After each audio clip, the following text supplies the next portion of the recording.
Hi, I'm City Manager Ed Zuercher, and welcome to another edition of On the Job, the show where we talk to Phoenix employees about the work they do every day. You know, residents of Phoenix know just a few city officials by name. They know their mayor, their council member, the police chief, and the fire chief. And when we call 911, we want the service to come quickly and efficiently. So hiring the right people in those positions of fire chief, police chief are very important.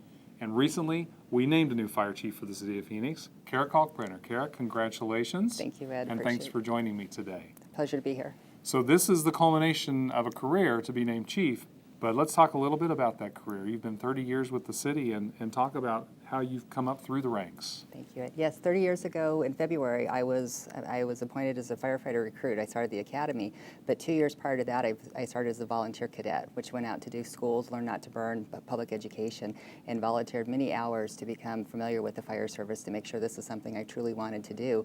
And I was too young the first year to take the test, and the next year I turned 18, and I was able to take the firefighter recruit test. So I started out as a firefighter in 1985. I promoted to engineer probably about 8 years later, captain 4 years after that. Then I went to division chief, deputy chief, assistant chief, executive assistant, and now I'm fortunate enough to become the fire chief after 30 years. That's great. Let's go back and talk a little bit about, as a firefighter, what do you do? As a firefighter, you are a first responder, so you ride in the backseat of a fire truck. So when the 911 calls come in, the lights come on in the fire station, we respond to the folks that are having the worst day of their life and helping them mitigate whatever emergency they are having. And then you move to engineer, and that means something different, yes? Yes, engineers driving the fire truck. That's an amazing job. So you are responsible for the crew members in that truck, getting them safely to and from the calls. You're pumping the truck if it's a fire, making sure water gets to the hand line so we can go in and put the fire out. You're dealing with all the heavy equipment and the tools for extrication purposes, or if we have to vent a roof on a ladder.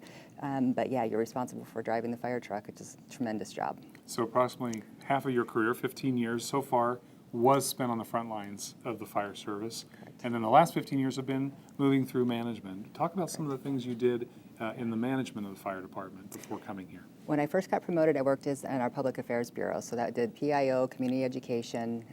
I did that for about a year and a half, and then I moved over to our alarm room, and we dispatch calls for 27 municipalities. So any 911 calls that come into the Phoenix greater area, they come through our dispatch center. So I managed that alarm room.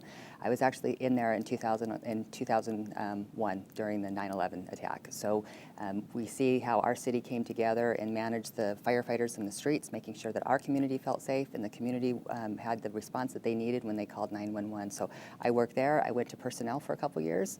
I went back to PIO as a deputy chief. Then I went back to, I got promoted to assistant chief, and I've managed our budget, $304 million budget for a couple years, and all of our physical resource management, which would be our fire stations, our fire apparatus, and purchasing commodities and supplies for the fire stations.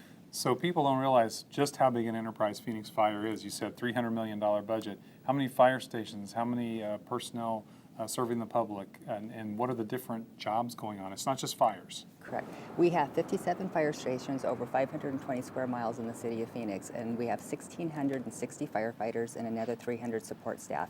So we have firefighters, we have engineers, captains, but we also have support staff, and anybody that works on staff is providing services to make sure the firefighters have the equipment, training, and supplies that they need to deliver service to the community. So it's a very robust system. We have all ranks in the fire department, from chief officers down to firefighters to field equipment service workers, and then our dispatch center, of course, in fire prevention. So it is a broad range. And talk about challenge. What do you focus on now as chief? What's going to be your focus with the department? My focus is working on our strategic plan. We were very fortunate last fall to put together 3 additional years on our strategic plan, and we've got 5 initiatives that we're working on. It's a comprehensive training program with 2,000 members to ensure that all of our members have a basic level of training to do their job, just the basic certification.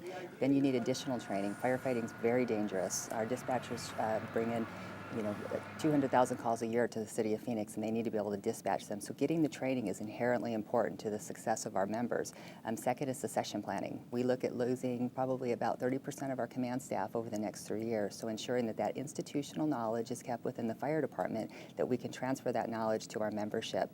Then service delivery. It's an ever-changing community. The needs of the community change. It's our job to make sure that we're meeting the needs. So it's getting out into the community and finding out what those needs are and adapting our service delivery model to ensure that. The fourth one is fire prevention and public education. Through the downturn of the economy, we have lost some critical positions, and it's time to rebuild those and start looking at fire prevention to make sure our community's safe when they go out into a business, that they know that they're safe in their movie theater, their shopping mall, that those businesses are safe for them to be in.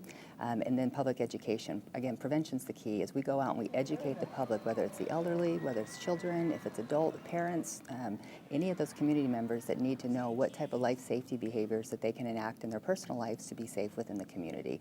And then the final one is the critical infrastructure, aging fire stations and fleet, which is the city as a whole. We have challenges with making sure that we have the best equipment, front line, ready to go. So the best call is clearly the one that you don't have to go on, and training and prevention help with that. Tell us a little bit about the role that labor relations play. I know it's a very strong ethic in the fire department is cooperation with labor. Absolutely. We have a tremendous labor management process. We call it the relationship by objective. We've been doing it over 30 years before I ever came on the job. And the goal of that is to bring labor and management to the tables to identify areas within the fire service that we're going to either respond on, or training, for example, is that, again, I mentioned training earlier. It's inherently difficult job to do. It's very dangerous, so training is the key. So we bring the firefighters who work on the trucks, labor, to the table with management. We design training programs. We look at how we outfit fire trucks when we build fire stations. The relationship is key for our success. We have the people, the boots on the ground members, deciding what type of apparatus, what type of fire stations that they design we should have them living in. And then our dispatch system, we've got Unit 3, which is ASME. They come to the table and talk about dispatch protocols and how the dispatchers are integrated into the system. And then Unit 2 is another one. Those are the workers, the small equipment tools worker. We work very closely with them. And then the supervisor and professional managers, we work with them also. So it's a tremendous relationship, and it's built out of respect, and it's built out of trust. And it's a very formal process that you go through. Absolutely. With Unit 5, we sit down at the table every year and come up with action plans. We have our strategic plan, but in addition to those, we come up with action plans. We have 5 of them this year, and those are to identify short-term goals that we want to reach within the next 12 months. And sitting at the table with labor, it's a 2-day operation, and we come to the table, we identify them, we bring co-chairs together, we bring committee members, we bring goals, quarterly goals, and then we meet quarterly to identify these goals. Again, this has been working for 30 years in the fire department. It's a tremendous opportunity. As long as you've been in the fire department, Absolutely. 30 years, Yes, right? exactly. So here we are, and you certainly have earned this position. But one of the things that's been noted is the significance of having a female fire chief, the first permanent female fire chief in Phoenix, and one of the few female fire chiefs in large cities in the United States. Talk a little bit about what that means to you. It's an honor. I'm very honored and privileged to be afforded this position, that the city had the faith in me to do this. But in being a female in the fire service, to me, it's never been an issue, but it is to a lot of people. And I think being a role model to women and men, that basically if you put your mind to it and you're knowledgeable and you're trained and you're competent and you have the passion for what you do, there's nothing we can't do as individuals in our community. And the city of Phoenix has provided this opportunity for me and many other women in other positions of management in the city. So I thank you for that. Sure, and I know you grew up on the west side. How did that shape who you are today, your roots in Phoenix? Okay. Growing up in the west side, as I saw this vibrant, growing city, very diversified, and I just value the opinions and the differences of individuals. And I think I look at people as people, and regardless of where they came from or who they are, it's what they bring to the table, and it's the commitment and the passion that they have for what they do. And I respect diversity, and I think as the city does also, and it's just a great partnership. Well, I talked to Dr. Scribner of Phoenix Union High School District and told him that a Maryville High School grad has been named the chief. He was very excited. He was going to tweet it out to all the students, and so that also, I think, is a role model that will be used. But again, you certainly have earned this job and this position, and congratulations, and thank you for joining me today to talk about the fire department. Thank you, Ed. My pleasure. If you'd like to learn more about our first responders and the work they do in the Phoenix Fire Department, go to the website on your screen. For On the Job, I'm City Manager Ed Zuercher.